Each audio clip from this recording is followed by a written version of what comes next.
Hey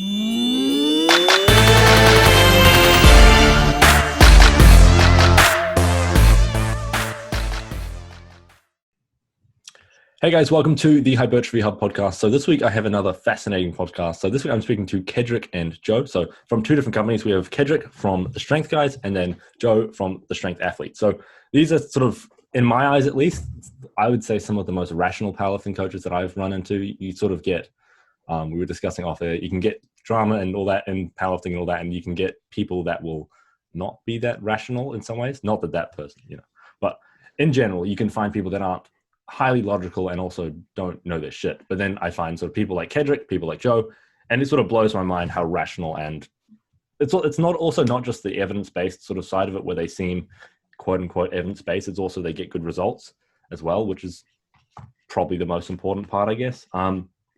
So one of the things that we talked a while ago about powerlifting programming, and I didn't understand much of it at the time. I still don't understand much of powerlifting programming, but we're getting there. So would you guys be able to sort of, generally, we're going to talk about powerlifting program in a broad sense, but when we sort of, I think it might be good to firstly sort of outline what sort of time frames you will be planning programming in. So I guess the periodization structure. Are you sort of making a sort of weekly microcycle and then running that on repeat, or are you sort of planning out the whole mesocycle proactively, or is it more of a reactive approach? How do you guys generally like to plan when it comes to long-term structuring training? Because I think that's something that is contentious maybe, or something that I guess we're having a lot of thought around nowadays in the industry. How do you guys go about structuring training in a long-term planning sort of sense? To what degree do you plan over the long term, and what degree is it sort of more an approach that you sort of change it when the changes are needed to be made, if that makes sense? I think maybe I'll start on this one if you don't mind, Kedric. Yeah, definitely. I think for me, the constraints of programming when it comes to time, honestly, the biggest one is always just when an athlete has a meet. And ideally knowing that well ahead of time kind of lets me plan in a more broad sense. But I found, practically speaking, most of the time lifters don't always have that luxury or even that foresight. Especially right now with whatever's going on in the world, it's a little hard to figure out exactly when a meet is going to be. But let's just say, for an ideal sense, that we knew, the entire year schedule for your country's federation.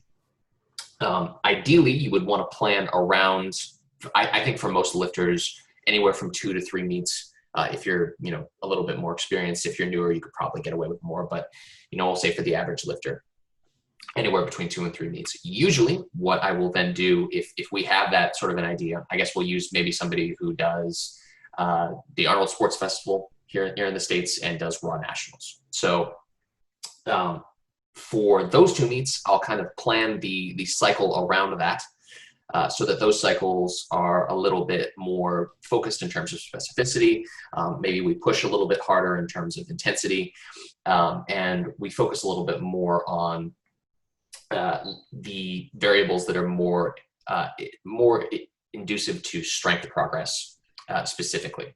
Whereas some of the cycles that are before that and in between are a little bit more focused on, things like bringing up technique, muscle mass gain, just different things that you might not necessarily be able to focus on so hard when your primary goal is being as strong as possible. So that's generally how I'll plan out, on a macro level. And I'll get Kedric's point of view, and then maybe we can go a little bit closer in terms of how the cycles actually look. Cool. Sweet. Right. I think the constraints, right?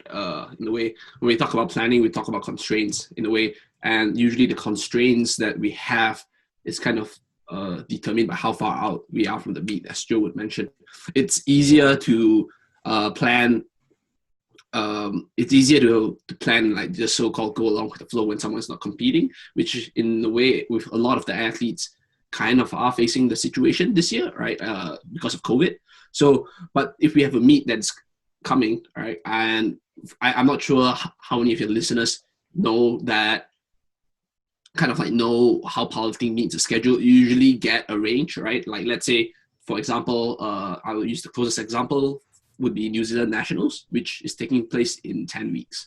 So the lifter would probably know that the Nationals is happening on this date, right? And it's usually like, because it's a big event, it could be like 5 days. Like the Arnold Sports event is like 5 days as well, or like Raw Nationals in America could be 4 to 5 days. And the lifter would potentially not know which exact day the lifter would lift on until much closer, where the registration is closed and everything's finalized. So even within that 5 days, there could be some form of like some changes, right? Depending on the amount of lifters and whatever the organizers decide to change. Because of that, we don't really have a clear idea of like when the thing's going to happen until much closer. So I like to think about planning in the sense that, yes, knowing when competition is would give me boundaries, right? But then again, I'm still kind of like free to work within certain boundaries. Like, I think that now that a lot of more and more information about periodization merely like as a concept and not something that's like exactly rooted in like hardcore science is out. We don't need like say X amount of weeks to train a certain adaptation or X amount of weeks for a specific block, and that is fairly adaptable nowadays, and that gives us the restraint, right? So in a way, think of it as like a circle, right? And the one huge circle, and you have like multiple small circles inside, and each small circle would be different training blocks. As long as you have the large circle, right? Your circle in the training, your other smaller circles within the large circles could expand or be smaller depending on, like I say, it could lifters enjoyment, lifters response.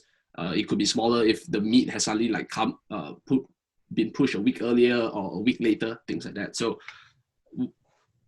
yeah, basically very similar to what Joe said, right?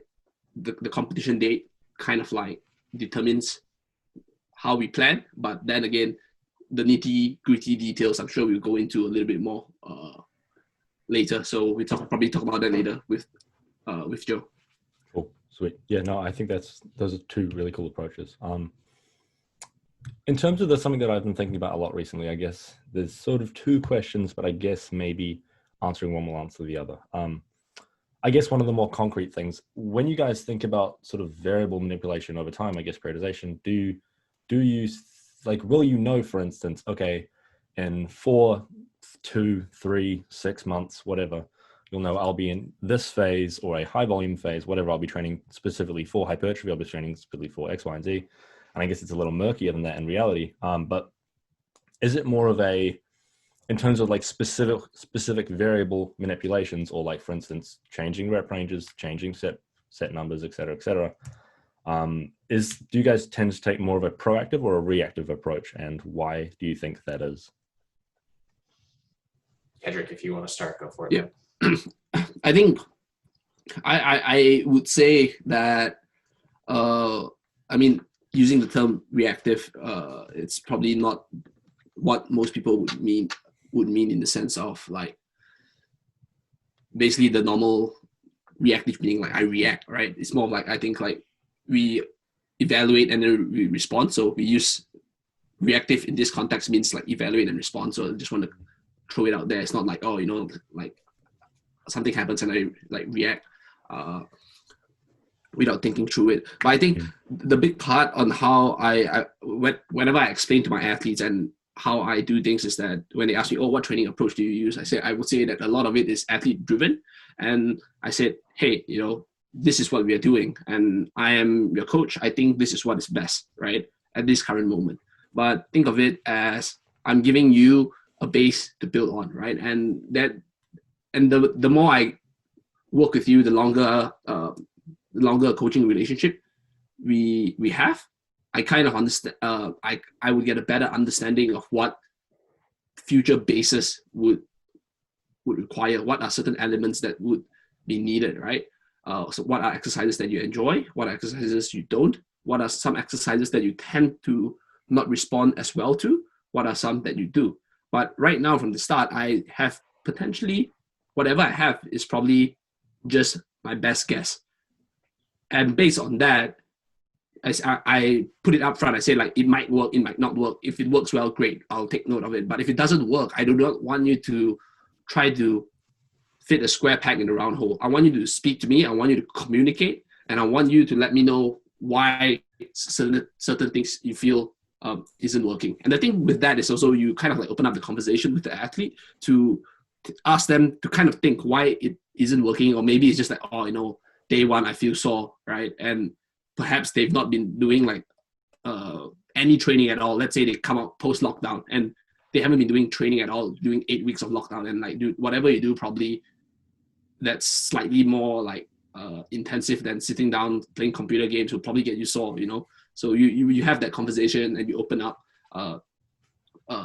like conversation topics. You help the athlete think, is it just something that happens acutely, or could there be more? And then that way I kind of like think as well.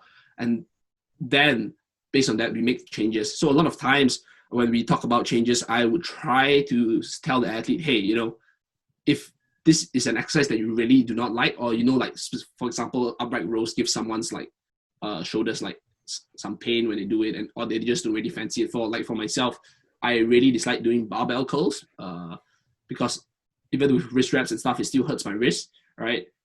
Which is why probably I, as a powerlifter, it's fine because I don't need jack dumps, which is why I'm not doing bodybuilding.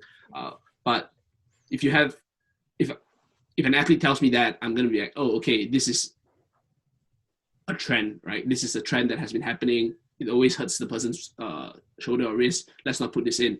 But if it's just something that happens like one-off, we have the conversation, and then I talk to the athlete, and then most of the time, like, okay, let's change things, right?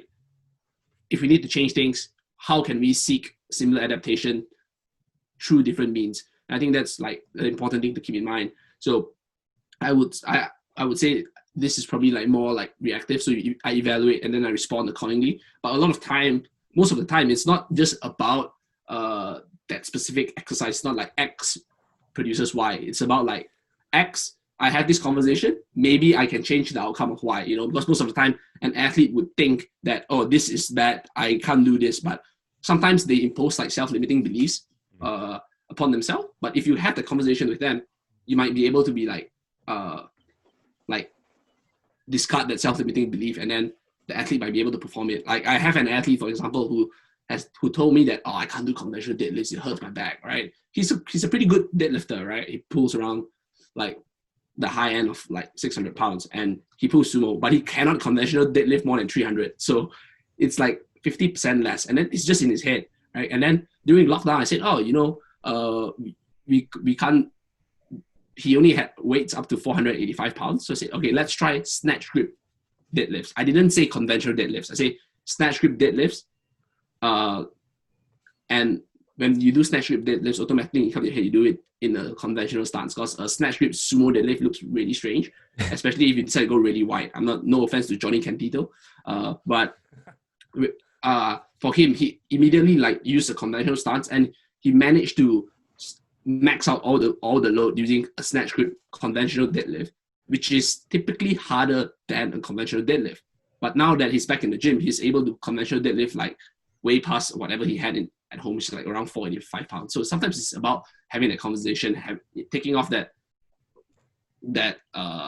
self-limiting mindset, and then so I would say my approach should be more evaluate and then respond, which you could say it's a more reactive approach, I guess. So I'm curious to hear what Joe would have to say on how he does things. Yeah. So, Kedric, I think you put that beautifully, man.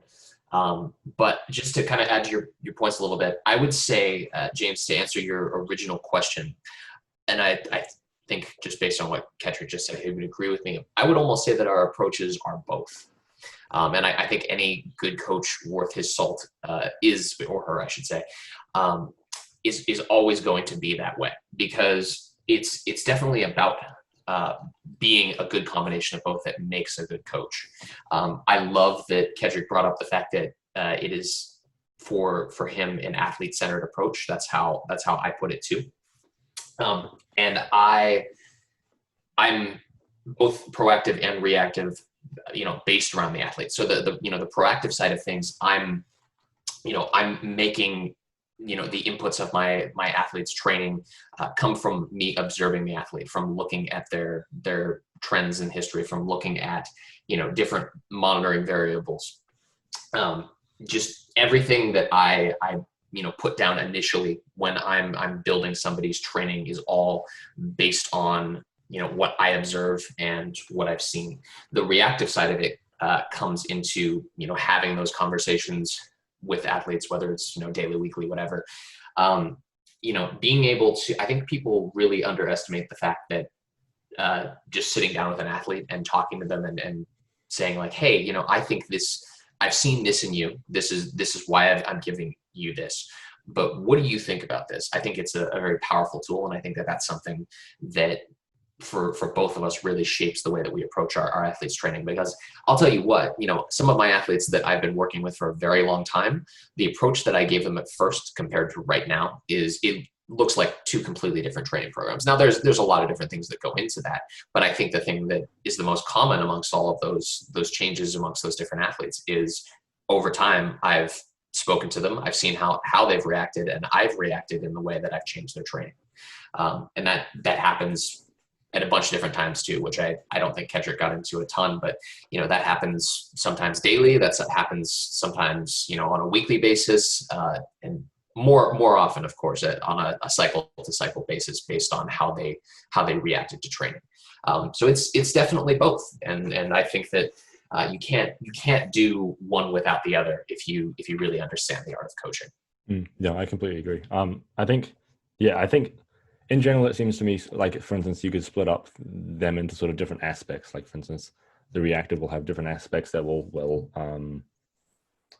like, as Kedric sort of said, like that evaluate and then respond sort of aspect. Like, there's certain, I guess, data points that you would use to then use that. But I guess the word data points could be misinterpreted as only quantitative or something like that. Sure. And then in terms of the proactive approach, it seems as though, do you think it'd be generally correct to say that the proactive aspect of it is sort of mainly tailored around competition dates and then structuring training based on that? And then, but I guess there's other aspects. What else would go into the proactive aspects of it? Things that I guess are primarily predetermined. For me, I think maybe exercise selection is probably going to be something that's predetermined. Generally speaking, if we could absolutely just improve the athlete by just squatting, bench pressing, and deadlifting all the time, because if you think about it, specificity is important when it comes to training. If we could do that, well, let's go even further. If we could just have an athlete max their squat, bench press, and deadlift every week, we'll say, and constantly get better, I think between Kedric and I think we'd both probably say, let's just do that, because that's super easy. We don't even have to think about it. But unfortunately, the body is not that adaptable. So for us, or well, for me at least, when I'm picking things for an athlete for their cycle, besides looking at past trends, I'll take a look at their lifting over the past cycle. How has it changed? What technically speaking, what do I think would need improving? I think that variations in exercise are an excellent way to teach changes in technique. Sometimes cueing just doesn't get the job done. So usually that's going to be a little bit more proactive in terms of like picking those things. Sometimes it's also about injury prevention. Like a really good example, something that's super common amongst lifters is they'll get some kind of biceps tendonitis going if they low bar too often. So you might select something like a high bar squat or a safety bar squat that's a little bit less demanding on that particular position. So a lot of different things like that change depending on the cycle and depending on how the athlete's been reacting. And that's definitely something that's a little bit more proactive rather than reactive for sure. Kedric, I don't know if you have anything to add. Yep. I think a large part is for me, like in a way, whatever would be kind of like determined. I would say the only thing that to me would be, we kind of like seek specific adaptations and for during certain training phases. And then we seek progressive overload within that for that specific adaptation. Because essentially, if we think about sport in general, it is an expression of certain adaptation, right? So, for example, a sprinter, right? I mean, I'm highly simplifying this. A sprinter would be the adaptation you want is probably speed and explosive power, right? And then when you come to a marathon, the adaptation you want is endurance, right? When it comes to powerlifting, despite the name, the adaptation you want is not power, but you actually want maximal strength regardless of speed or velocity or power, right? So at the end of the day, form sometimes. Yeah, or form, exactly. But then if we look at the spectrum, is that we need that expression of a specific adaptation at a specific time point, which is closer to competition, which tells us, do we need to express and progressively overload that specific adaptation really close to really far away, right? So I guess if we look at it from that point, I would say whatever it's kind of like predetermined or like there, it's that I adhere to would be like, let's just think about that adaptation that we are seeking. How are we going to progressively overload? And obviously the intricacies would then fall into place with like, how are we going to do this? What rep scheme are we going to use? What set schemes are we going to use? What frequency? How many days we're going to train? All of that would kind of like be subjected to that specific adaptation that we are seeking. So I would say, that's something I like think about and kind of like determines how everything else kind of like which direction it would take. Okay, I think that makes sense. Yeah, I think that those are two lovely answers. In terms of, I think the obvious follow-up question to that would be, what would you say then goes into the more reactive component of it? What do you think are the things that you, like, I guess, for instance, maybe the data points or maybe the different things that help you make decisions for that reactive component? Like, how does that process generally look for you guys there? For me, it all just kind of comes down to athlete monitoring. So how, besides just talking with them, I guess I'll start with the quantitative side of things. So I monitor their recovery from training is one of the big things. So I monitor a few different variables. And I guess these are technically subjected to the athlete as well. But I'll have my athletes track their desire to train, which I think is a very big one. Generally speaking, when training is getting harder, your desire to train tends to go down. So that's something good to monitor. I monitor their sleep, their perceived fatigue levels, and their overall perceived recovery from their last training session. And I keep a good eye on those. And generally speaking, if those recovery scores are going down, I think that's something that I can then use as a way to get some subjective feedback from the athlete if they're not already providing it, saying like, hey, your fatigue level is particularly high, your desire to train is down, and you're subjectively rating that you're not recovering as well. What's going on there?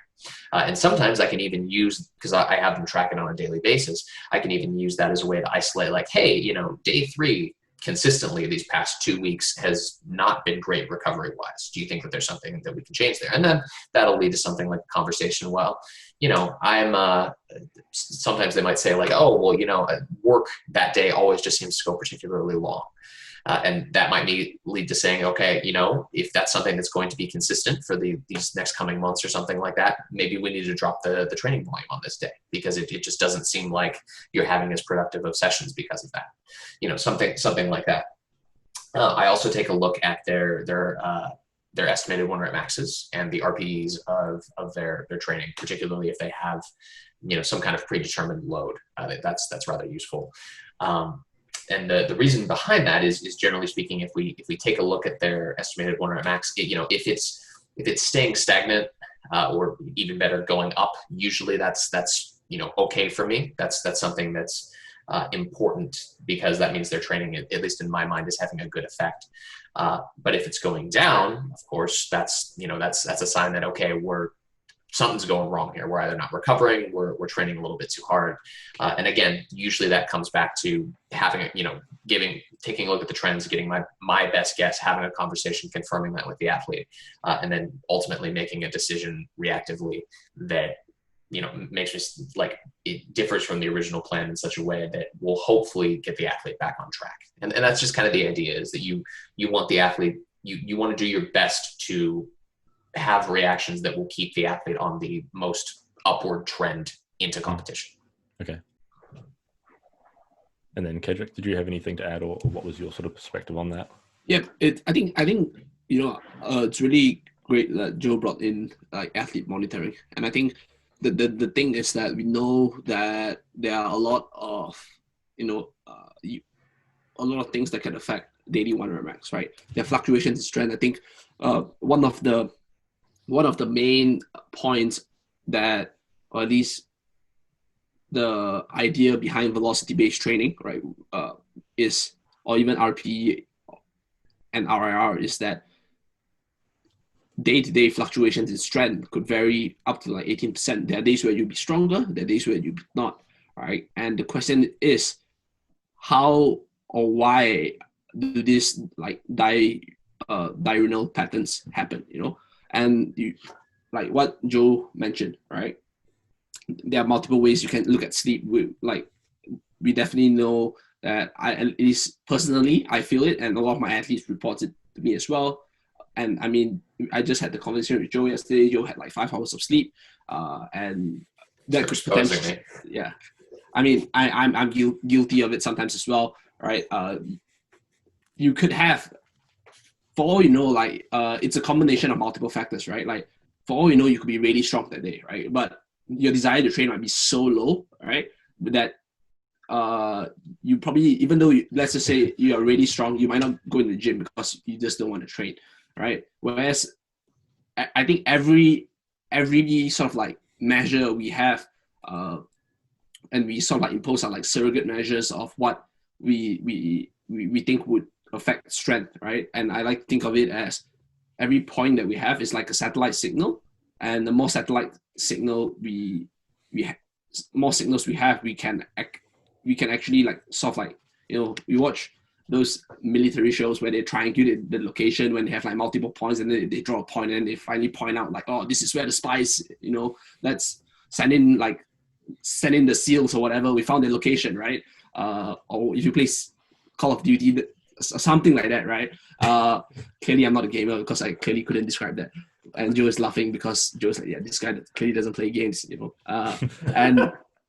but the thing is, like, everything like sleep, work, desire to train, all those are really important things to ask. Because I think in the literature as well, the paper by, I think, Saw and colleagues said that subjective measures actually outperform objective measures in terms of looking at athlete readiness. And when I say objective measures, are things like, heart rate, like cortisol levels, or what they do in the lab, right? And subjective measures is just asking the athlete, how do you feel, right? And of course, you cannot take everything the athlete say as gospel, but that doesn't mean you have to disregard everything they say. It's finding that balance, right?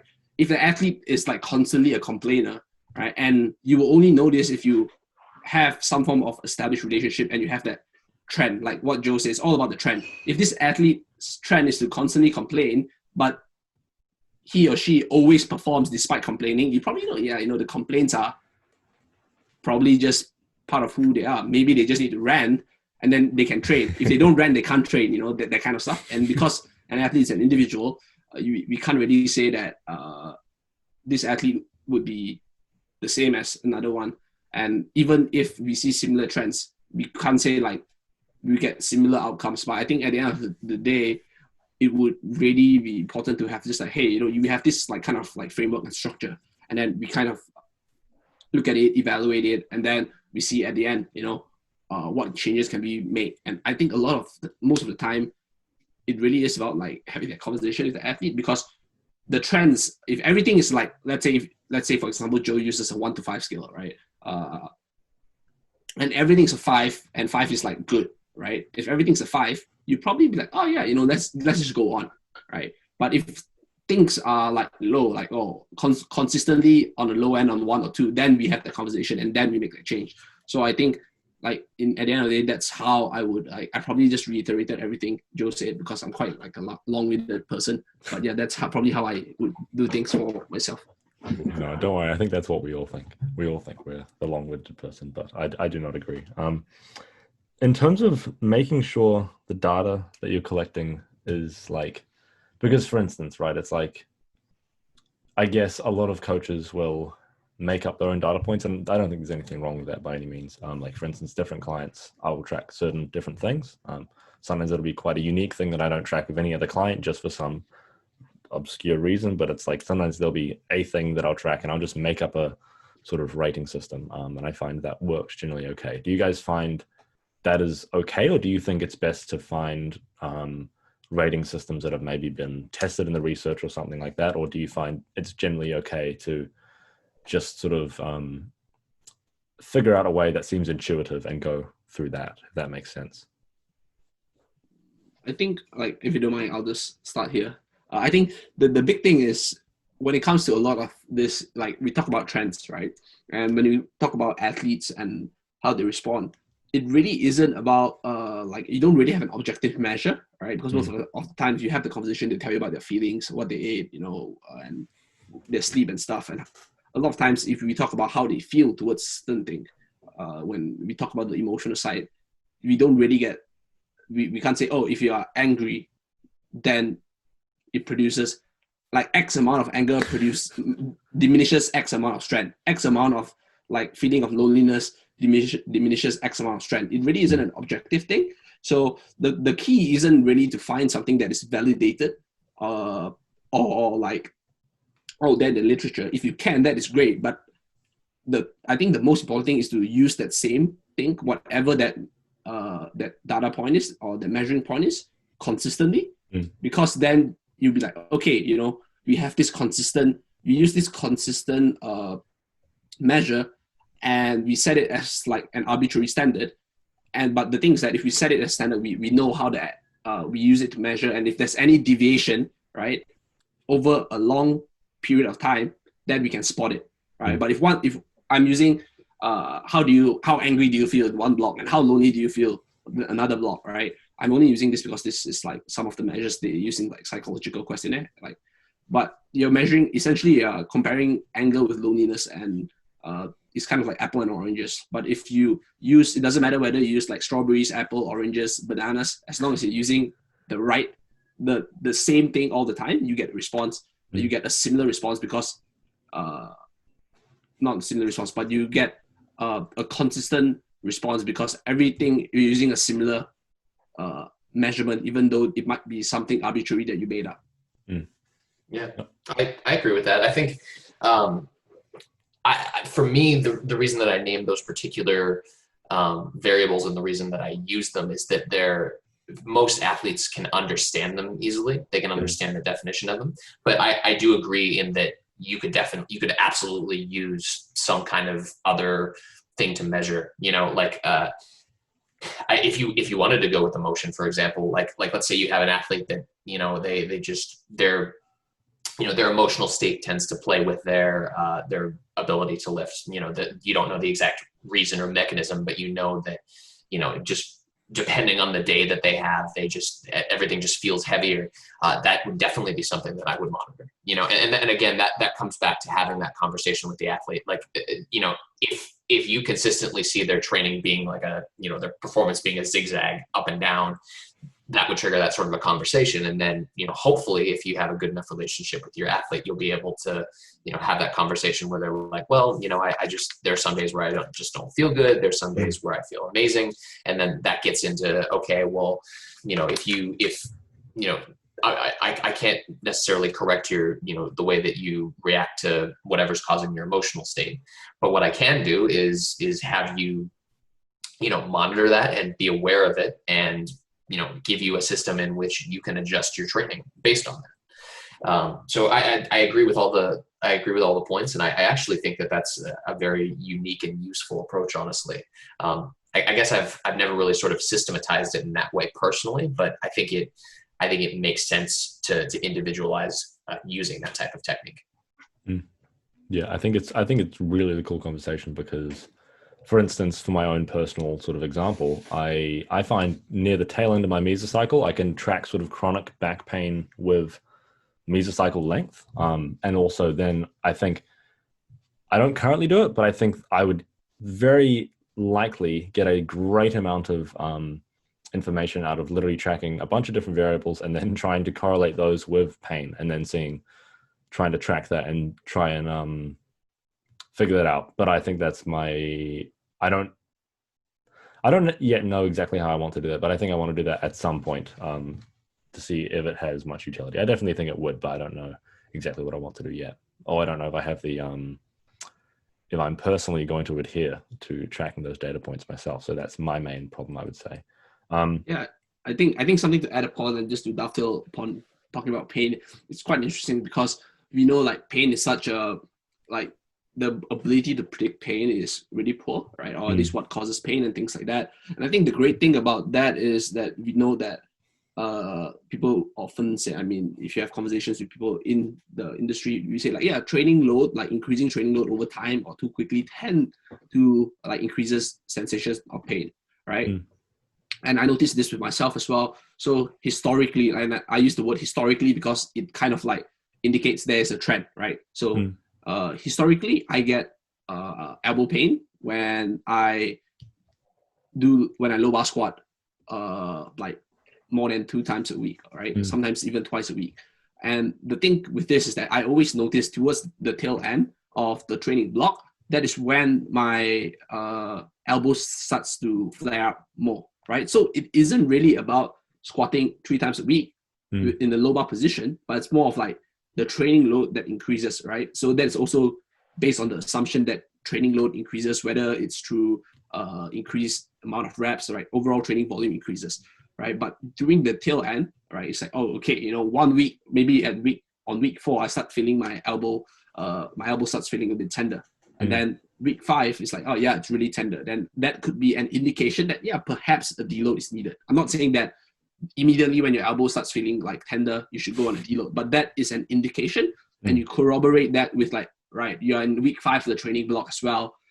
Makes sense. Training volume is probably on an all-time high as well. And then you could also ask yourself questions. Have you been sleeping well? Have you been eating well? Things like that. And I think the thing with sleep is that it's interesting because, you know, one sign of overtraining, right, is actually poor sleep, right? So you're tired, but you can't sleep, right? So that's one sign of it. I'm not saying that, I mean, most people don't go to the point of overtraining, but the fact is that, you know, if you are actually tired but not sleeping well, and all of these are like I say, signs, and the signs that you should start evaluating. And for you, like you said, you know, the reason, I think the example and the reason why you said like you use back pain, for you, chronic back pain specifically, is basically your condition where you have scoliosis of the spine.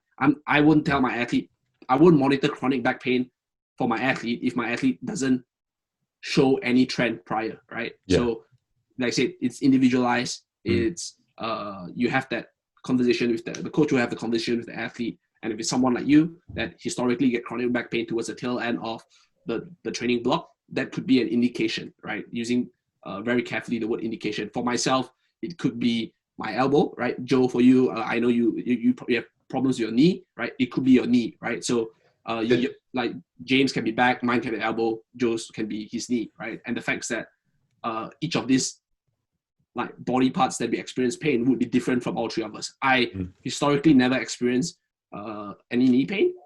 My back would probably be the second place I experience pain. If I were to compare it to my knee, my back do experience pain a little bit more. But I said, you know, if we go around, Joe could probably not experience any elbow pain whatsoever. I wish. Yeah, and Jane, for you, it might not be your knee, right? So it might just be your back. So like I said, so the response is so individualized. But imagine if all 3 of us are work with a similar coach, right? Let's say we are like team, some arbitrary team, whatever. The strength something, team right? hypertrophy. Something strength hypertrophy camp, whatever, you know. And we are coached by the same coach, but the coach uses only one measure, which is like, let's say, back pain, right? The coach might only pick up signal from you, but they will not pick up signal from myself or Joe, because historically we don't get that as much. So I think it's like you say, you know, it's individualizing, understanding the trends and the context of the particular athlete, and then identifying the signal from that athlete, and then making changes appropriately. I think to add to your point there, Kedric, I think that something that you brought up inadvertently without James actually asking about it is the way in which we might use those particular specific things that we look at trend-wise to make adjustments in training. for me, for example, something that I found useful for dealing with my knee pain, which for those who don't know, I had about 4 years of super chronic bilateral knee pain that I didn't have any diagnosable injury. I just had this pain. For me, ultimately, what ended up helping me was monitoring my sort of intra-session fatigue. How exhausted was I feeling after each set that I felt? And what that ultimately led to was me coming to the conclusion, because I had tried, everything, different variations of squatting, different amounts of squatting per week, even different, overall training volumes. And I was having, even on super low training volumes, I was still having this knee pain. And this is also, go for it. Just to jump in, would that be on days where you are using the knee joint? Yeah. Okay, cool. Yeah. So yeah, it wasn't there when I was benching. Okay, cool. Yeah. But just how exhausting was my training was the only thing that to me was correlating with my knee. So what that ultimately ended up being, my coach at the time and I had a conversation, and I said, it seems like the exhaustiveness of my sessions is rather difficult. What if we split up training volume on my squats and did just a super high frequency, low, we'll call it session RPE, low session RPE style protocol. And all of a sudden I was able to squat without knee pain. I had one sort of moderately hard top set each day, 1, 2, maybe 3 super easy back downs. And suddenly I add 50 kilos to my squat. So it's all about figuring out not only why you need to monitor those volumes for athletes, but what you can use that data to then shape their approach. No, that definitely rings true for me, because I think that also seems to be one of the things that correlates to my pain as well. Because I'm changing what I'm doing currently for myself right now, but I used to have quite a large progression from week 1 to week 5. There would be a lot of variables would progress, and I don't know if that's the best idea for me personally, although I don't know if it's a lot of stuff around that. But I found that massive progression, you could obviously track it there, but then by week 5, intra-session fatigue would be through the damn roof. So it was and then it would almost track 1-to-1 with pain. But that gives me a lot to think about. I will definitely be thinking about that over the next few mesocycles for sure. Because this is the main focus of my programming is to reduce that right now. So yeah. And then one of the things we touched on a little bit, but not too much, and we did talk about a little bit off air, would we be able to touch on some of the acute indicators of progress or / improvements? What things do you guys use to judge improvements? I guess primarily improvements in strength, because I guess that is the goal for you guys a lot of the time. How do you gauge improvements in strength? And I guess, Joe, you wanted to talk a little bit about estimated 1RM and sort of the appropriate use of that and stuff. Is that the way you guys like to gauge progress, or is there other mechanisms or markers you use to gauge increases in strength? So I think for me, tracking an athlete's estimated 1RM is probably the primary thing that I use, because it's something that is non-invasive to their training. I don't have to alter their protocol, whereas with something like where you would taper down and test at, that's essentially a week of training that it's not like you're not improving that. Well, yeah, actually you kind of aren't, because you're technically resting in order to express your gains. So, that's a week, or, maybe even up to 2, sometimes 3, if you have somebody who needs a crazy amount of rest, that you're not necessarily training.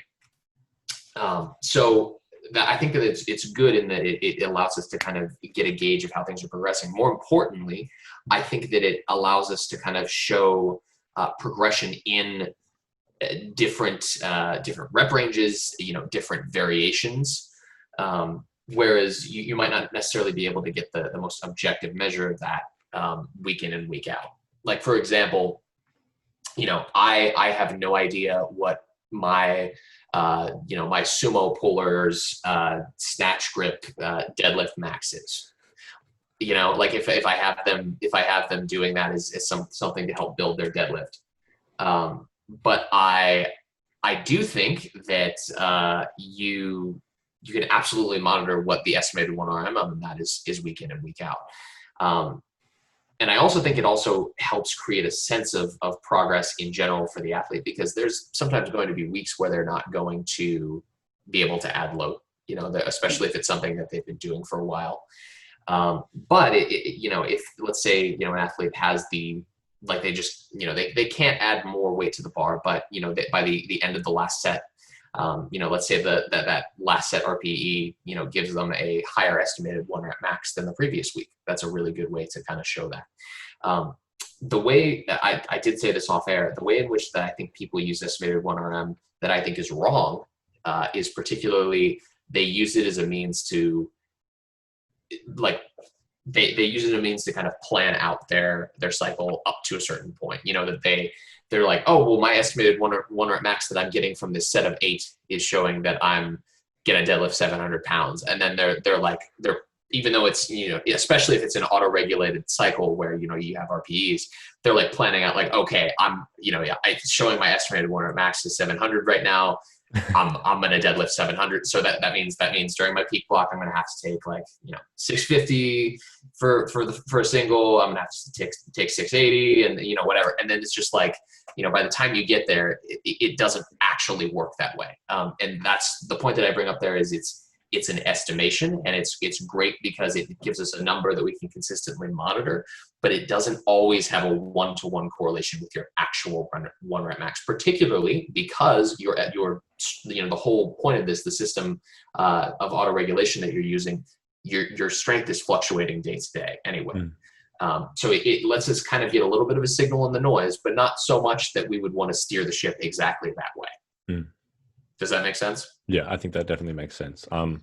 In terms of estimated 1RM, is there a particular calculation you like to use, or is there one you think is better or something like that? Usually it's just what the weight that they're using and the RPE of the last set that I use, or the top set if they have one. The reason that I'll use last set RPE for some reason. Or for someone who's doing multiple sets at a given weight, is that's typically where they're sort of the most exhausted. Okay. Cool. And Kedric? Yeah, I think it's good to have this conversation about estimated 1 rep max, because I think when we talk about estimation, it's kind of based on an assumption, and how well that assumption correlates to reality is quite important. The further away we stray from, it depends on the tool that we're using to measure, right? So typically, I can speak on this part because TSG, right?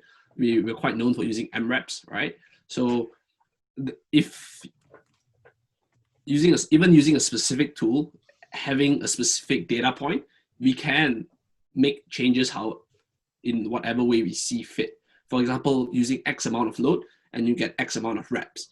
Right, and if you plug it into a calculator, especially the further away you stray from the lower end of the rep range, the higher your estimated 1 rep max would be. Right, if you get 10 reps on 90% on your 1 rep max, right, you could potentially be deadlifting for example, if you get 500 pounds and you deadlift it for 10 reps, they probably might estimate it as 700 pounds. I'm like, dude, there's no way, right? But another way you can do it instead of using a calculator would be I think this is how I and Alfred, our common good friend Joe, also does it. It's if you meet certain thresholds, we just bump it up by a certain percentage, right? So if you hit within your if you hit 1 to 3 reps within your MREP, you might stay at your estimated 1 rep max, might stay the same. If you hit within 3 to 5, it might stay at 2, but we increase it by 2%. If you hit more than that, we might increase it by 4%. So we increase it by certain thresholds, right? Instead of absolute value, and we have certain thresholds, right, attached to it. And I think because the thing is so the increase is so small, right, it isn't really that disruptive, because at the end of the day, if we prescribe load with an estimated 1 rep max, and if you are looking at the response of an athlete, and the response of the athlete is oh man, this is too heavy, you can just bump the weight down. Instead of doing 75%, you do 72.5%, right? So while the estimated 1 rep max just gives us a rough figure, you have to evaluate that and how well it correlates to the reality of the athlete. And when it comes to that, a lot of factors would kind of like would blur that depending on the tool that you're using. If you're using something that is, if you are maxing out, then that is probably a true 100 max. If you hit the true 100 max, that value is probably going to be the most accurate. The further away you stray from maxing out, the less likely it is to correlate with actual 100 max. But that doesn't mean it's not useful, because you have to understand that what is useful would also be, you have to take into account what is useful at this time point, right? To max out after like a quote unquote hypertrophy / volume block, is it useful? Probably not, because one, the adaptation you were seeking isn't maximal strength, so that the value might be skewed. And for all you know, it might have a reverse effect on the athlete, like, oh my gosh, my 100 max is lower now. What's happening? I trained so hard, but like, dude, like we've been doing volume work. You're just not used to the skill of maxing out, right? And so is that useful at this time point? Probably not as useful as you would max out in competition or after a peaking block if there's no competition, right?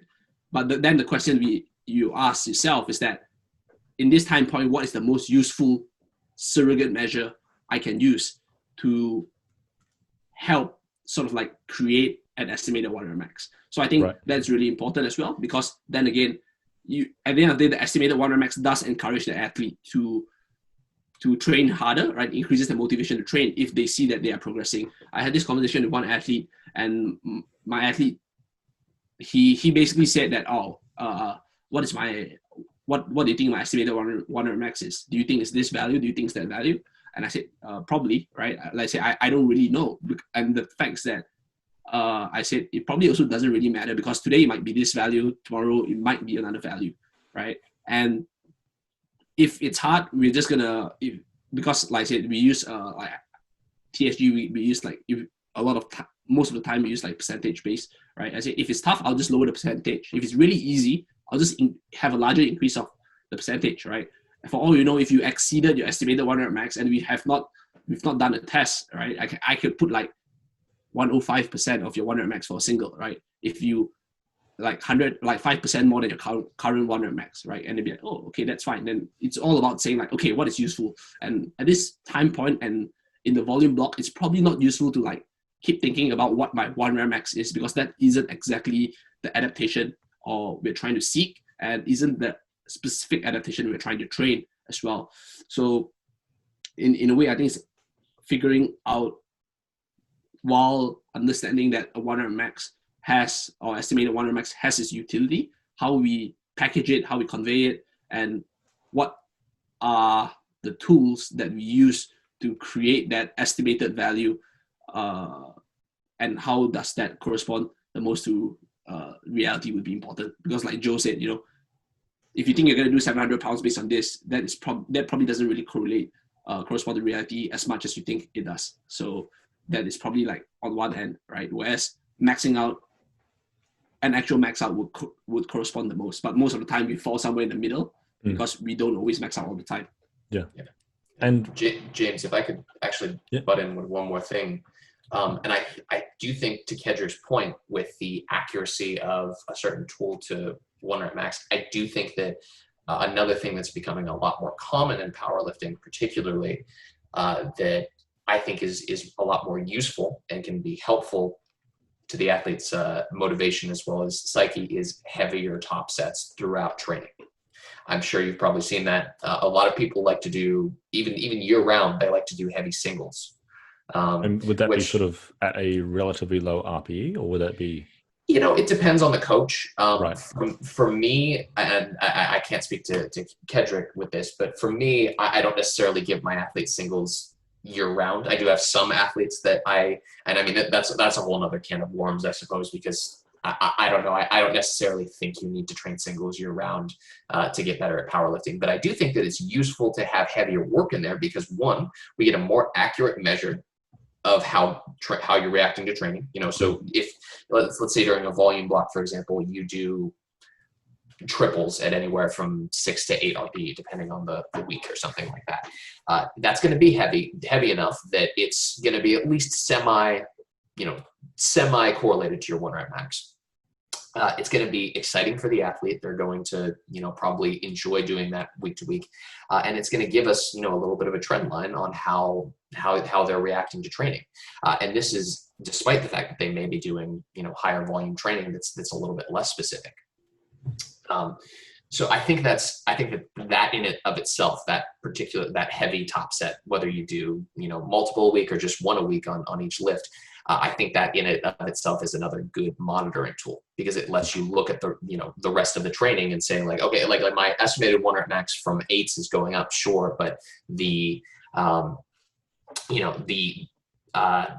estimated 1 rep max from my heavy triple isn't necessarily going up right now. And then depending on the athlete, you can evaluate that. It's just like, well, is this the type of athlete that is particularly good at reps and they adapt very well to reps? And then it takes changing up the rep ranges and going a little bit lower for them to see those adaptions? Or is this one of those athletes that, is particularly good at reps and it correlates well with their strength?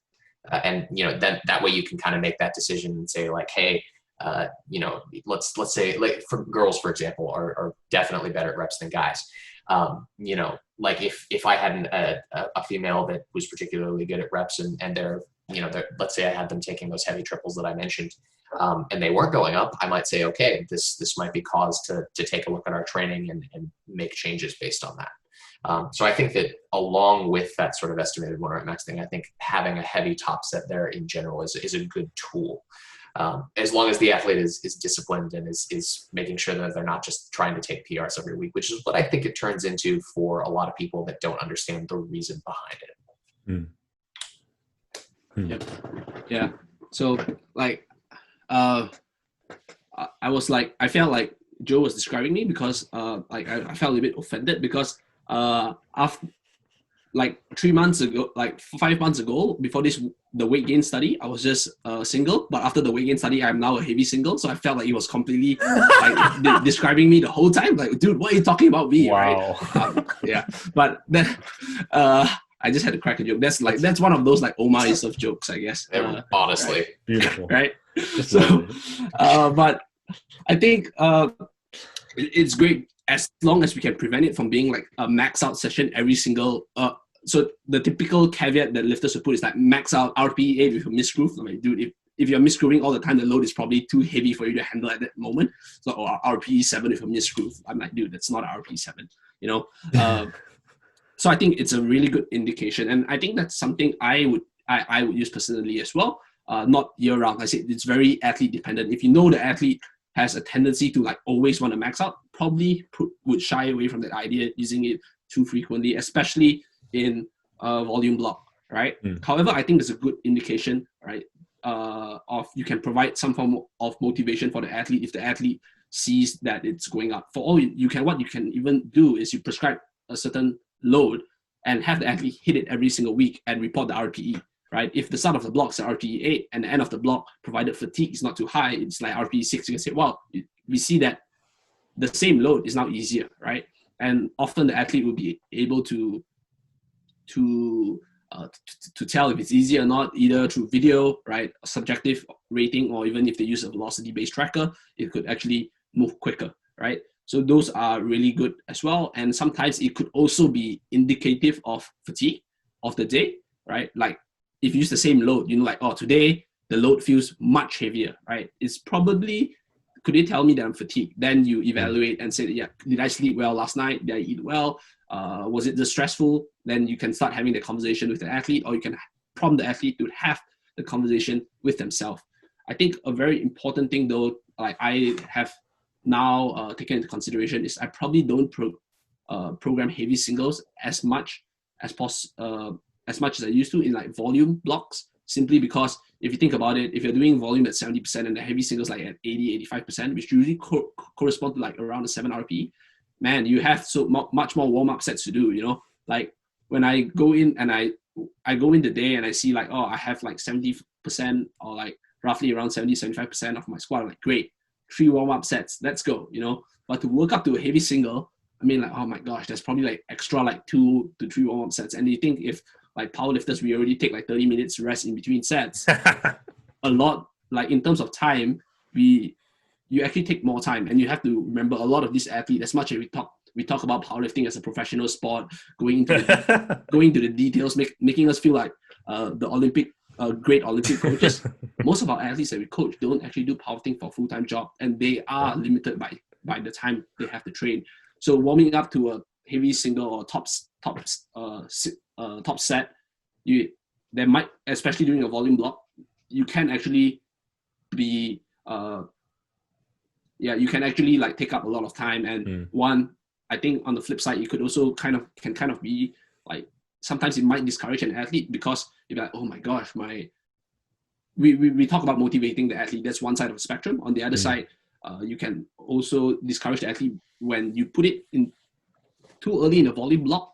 And like I mentioned, the ability to maintain position at a higher load is not there, and the athlete just feels like, the athlete would definitely always compare how like, let's say 240, how 240 feels today to the best 240 has ever felt ever. You know, they will compare like, oh, I squatted 240 in the meet and it felt great. Why does 240 feel like absolutely crap right now? They would probably use the best 240 has felt and compare it, not to all the other times that 240 felt like crap, you know? So they'll be like, oh my gosh, why is 240 so hard? I've done it before, you know?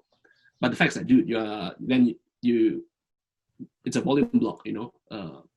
You probably just you don't have the skill of handling that much of a heavier load.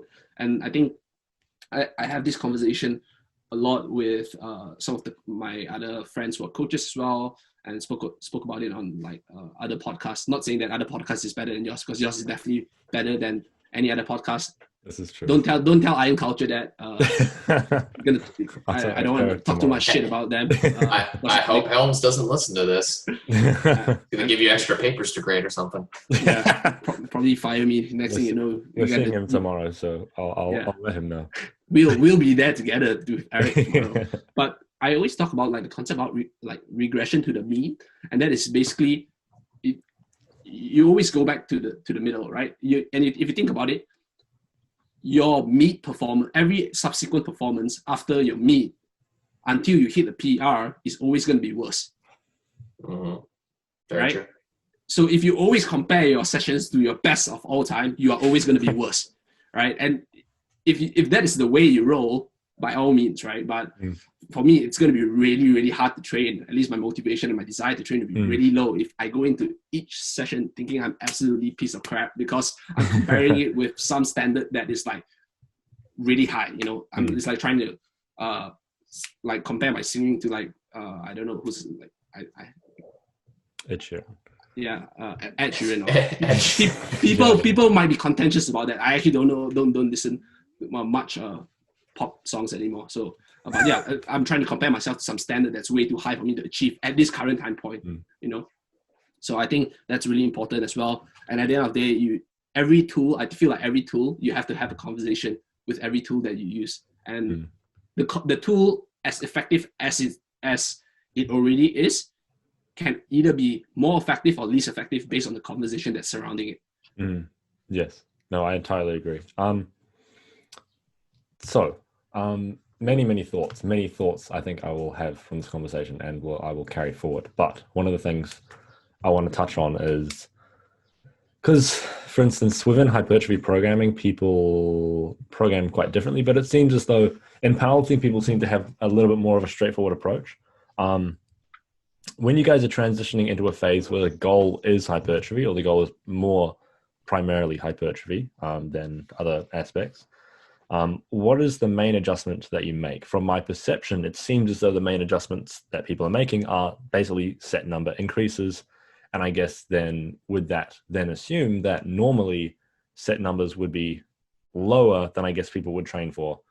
I don't know if you guys would, I'm sure you guys would probably have context for this, but I don't know how much you train people for just hypertrophy all the time. But for instance, set numbers can get quite high for hypertrophy training. Do you think, like, for instance, a range that a lot of people seem to give is like 10 to 20 sets per week per muscle group seems to be like a pretty general range a lot of people will give?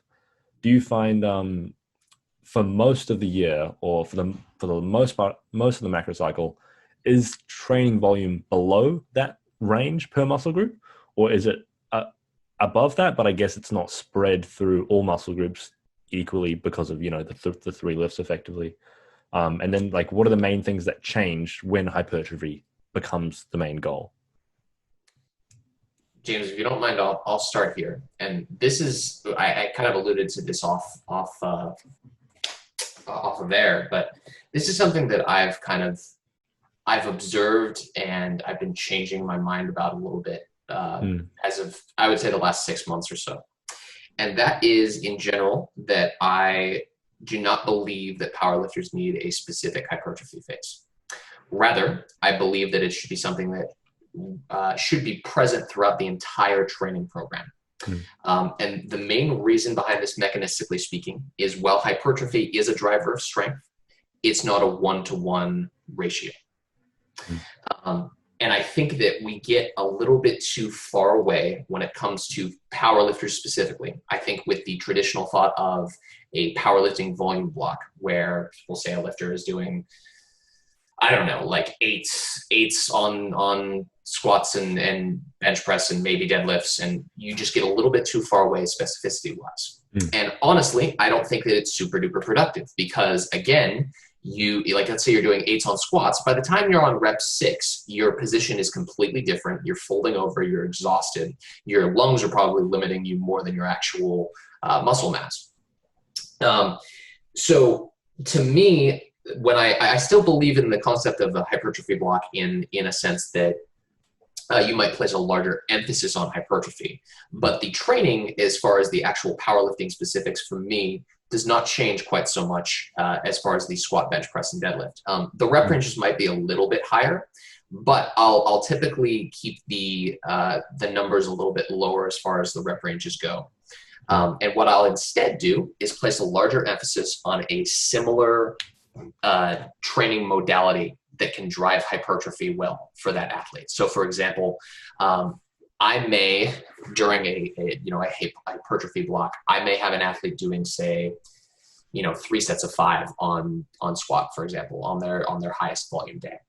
But compared to other blocks, I will put a larger emphasis on, say, the belt squat, and I will have them, after they finish their competition work, I'll have them doing, some higher RPE work on the belt squat. We'll say 4 sets of 8 to 12 or something like that at an RPE of 8. Then the main difference that might be is that when I then take them into a strength phase, the emphasis switches, and they're still focusing on hypertrophy when it comes to the belt squat, and that's still present. That's a through line through the entire training program, but the intensity is not quite as high, and the intensity then shifts upward on the power lift, because again, we're trying to get more specific as we go. And I have seen through doing this sort of a thing, trend wise, that athletes just do better consistently that way, because we don't get too far away from what, in terms of specificity, works for them making adaptations. They're able to continue to make adaptations to strength while having, at least in my mind, better training sessions overall that are more specific to hypertrophy during those phases. And there's a lot more I could go into there as far as, mechanisms. There's some other things in there as far as, like what RPEs I might have the athlete, take their training to during the volume phase. Like for example, I really wouldn't have them going quite as high on the RPEs of the competition list when they're doing higher repetitions, because if you think about it, an RPE 8 set, while it is really, we'll just use this as the thing to demonize RPE 8 sets in this case, while they are the same, while they aren't the same as far as, taking it to failure, mechanistically speaking, if you look at the reaction that your body has to an RPE 8 set, it's still very similar to a set to failure. That's why it's so effective for hypertrophy. But in my opinion, and there is some data on this as well, it's not quite as good of a thing for strength. It's essentially saying like, you're taking things relatively close to failure, and you're getting a lot of these reactions to it, and as such, you might not have as productive training. So that's kind of the main difference for me, and that's what I've sort of changed my mind on a little bit more. So the phases don't really look as different from me as they used to.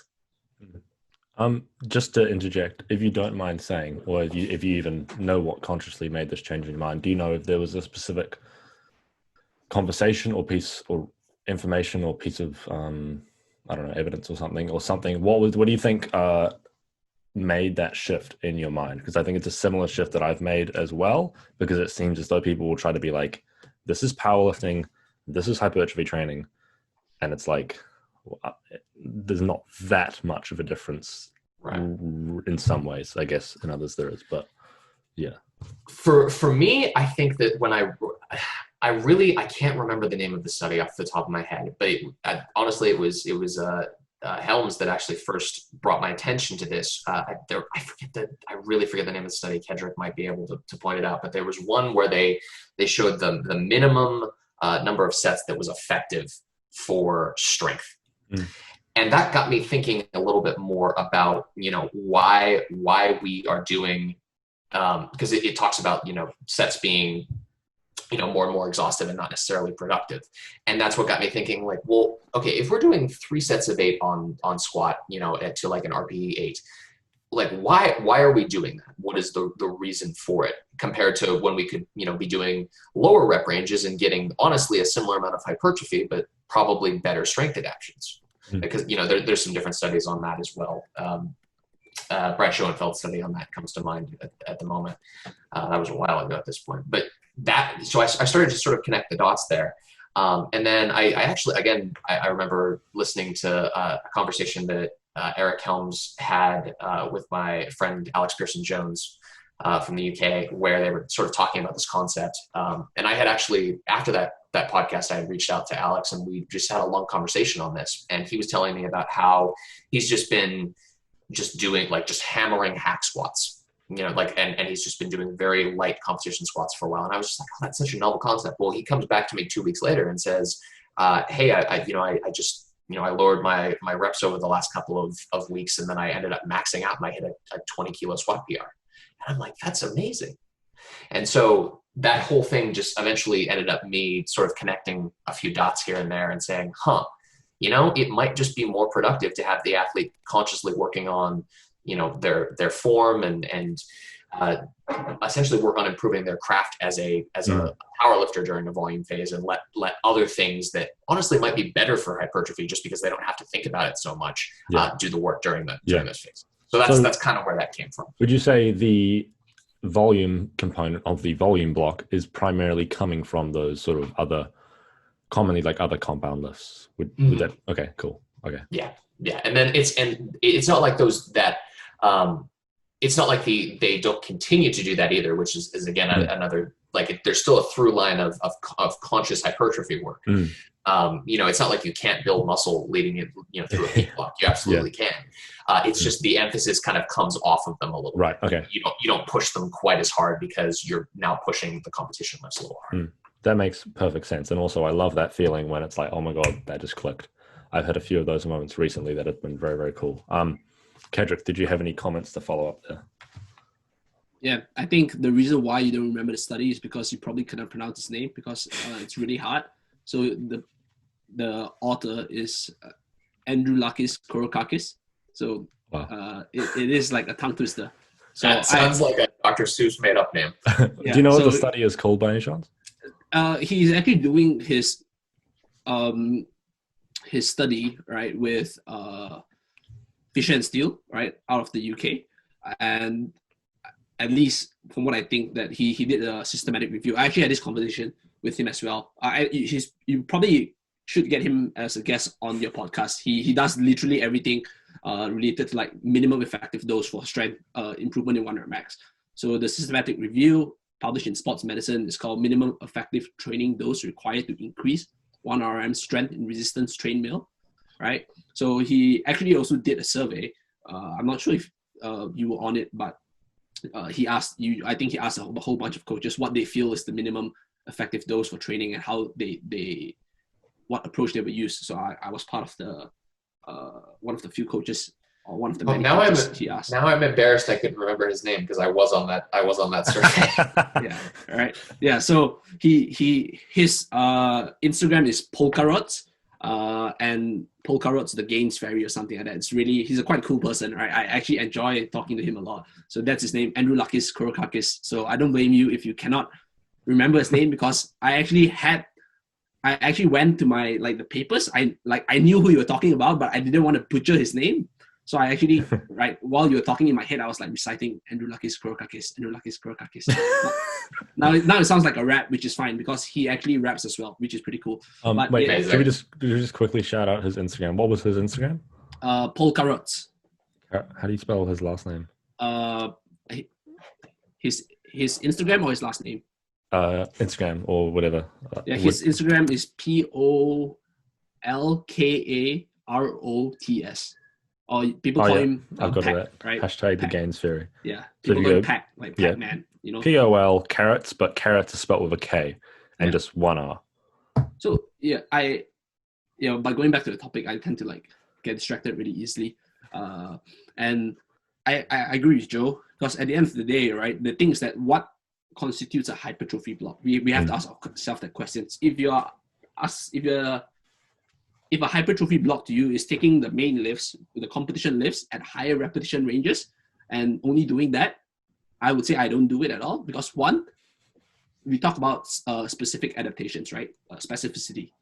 While doing the actual lift is specific, but we're not getting the specific adaptation, because the specific adaptation is maximal strength, right? Which means that the furthest away from the spectrum would be probably endurance, right? And then probably hypertrophy at the higher rep ranges, right, would be not as specific as maximum strength. So if you look at the spectrum, while on the exercise selection spectrum, it is as specific, but on the adaptation spectrum, it's probably not as specific, which means that if you want to drive hypertrophy, why not use something that is not as specific to drive hypertrophy? It could be belt squats, right? It could be close grip bench press. If you have a longer range of motion, take the athlete through a longer range of motion, potentially get more tension and drive hypertrophy through that modality.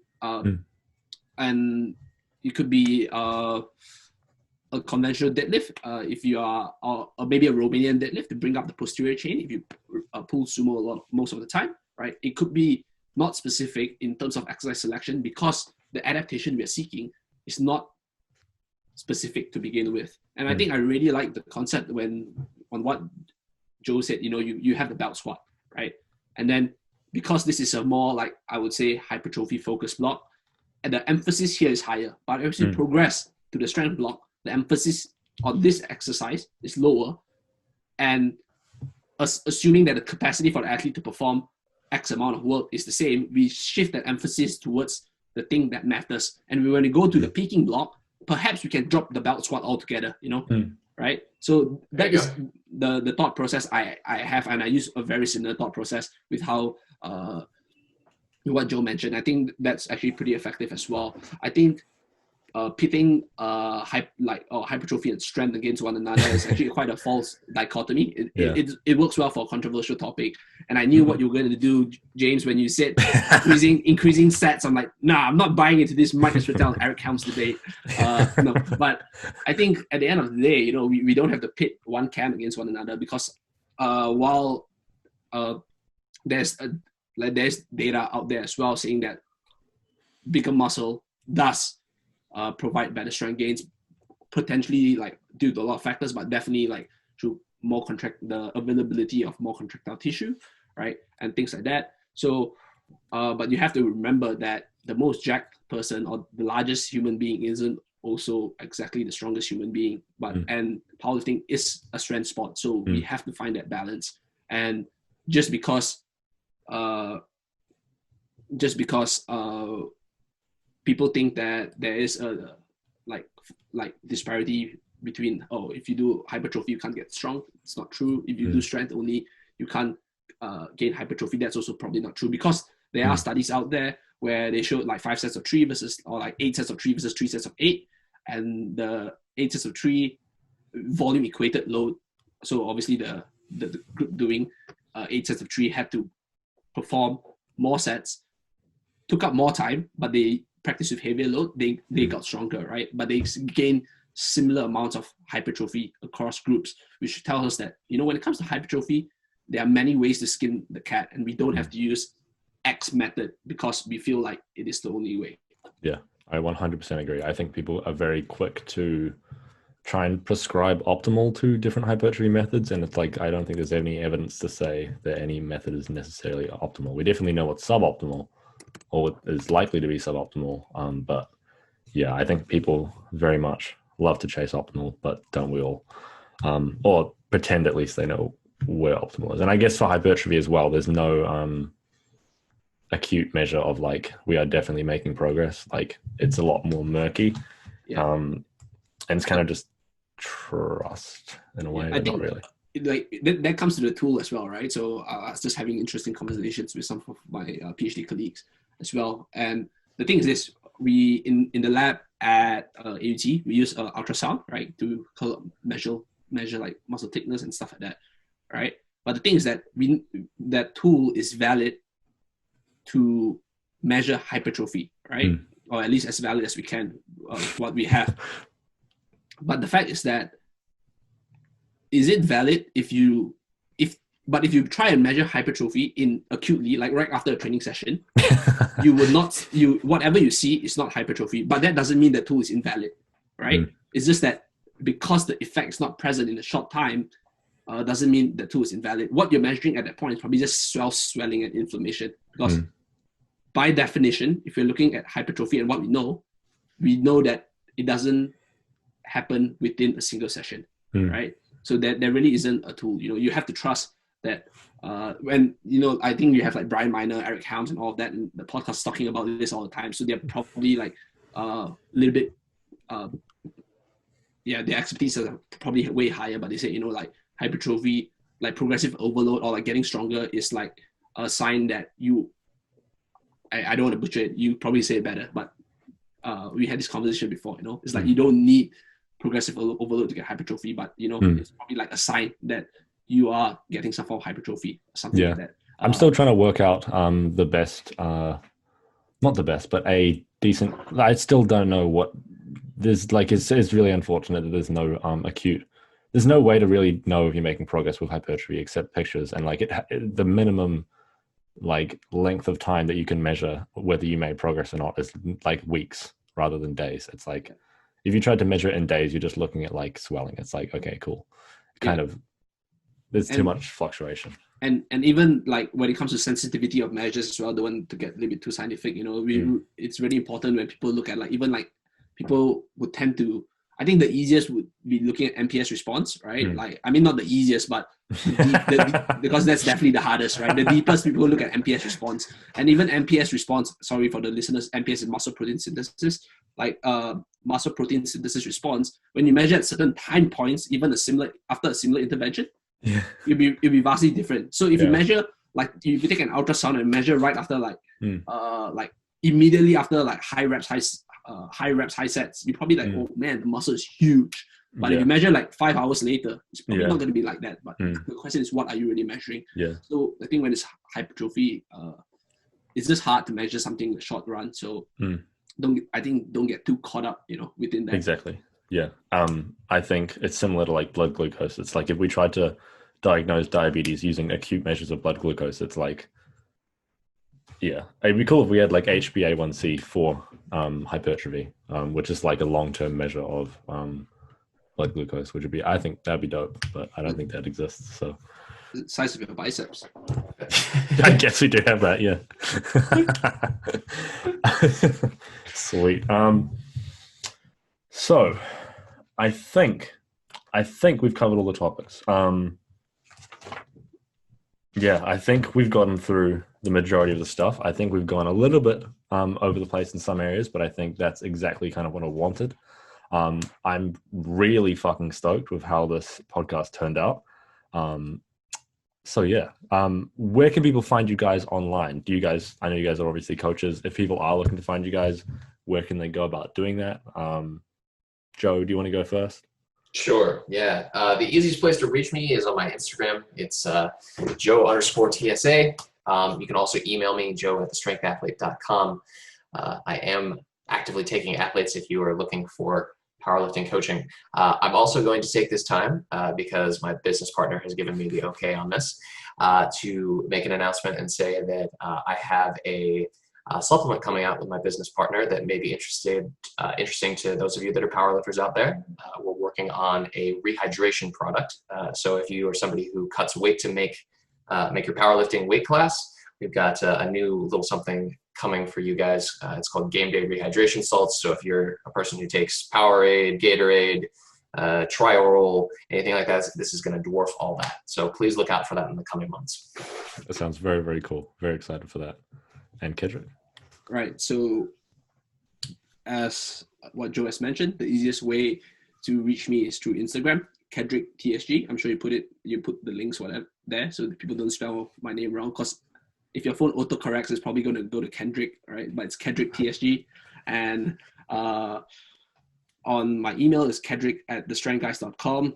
And also small shout out to Joe's supplement. We've been having like discussions ongoing regarding that on like formulation and stuff. Obviously, I'm not the business partner, so so I'm not the mysterious business partner that he refused to address me by name. But we've just been having conversations because like my PhD research is related to like weight cutting for strength sports. So we've just been having this discussion going on. It's actually been a long time going. So it's not something that like Joe stumbled upon. Hey, let's just do this because I'm bored and nothing to do during COVID. Like the conversation we had goes way beyond COVID. So he actually has been giving some thought to it, and we're currently refining it. We're refining the formulation and the product. So I'm actually genuinely excited seeing this is how actually part of my research as well. So extra shout out to that.